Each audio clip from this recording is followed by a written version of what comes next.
အရင်ကအကိုကြီးအမြဲတမ်းအားပေးနေပါမယ်နော်ဆိုရယ်9နှစ်ငယ်ကလေးပြီးတော့4နှစ်3နှစ်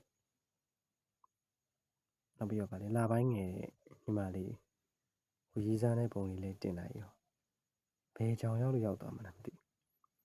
ရှိရင်လည်းထွက်ခဲ့ကြပါရှိချောင်းလေးလာပြကြပါပြီးတော့ live ကတပတ်တစ်ခါဖြစ်သွားပြီကွာတပတ်တစ်ခါဆိုတော့ကဗုဒ္ဓဟူးနေ့တိုင်းကွာဗုဒ္ဓဟူးနေ့တိုင်းညနေမို့9နာရီစောတော့ည9နာရီကနေပြီးတော့9နာရီလောက်ချေကွာတပတ်ကိုတစ်ခါအဲ့လိုလေး run မယ်ကွာ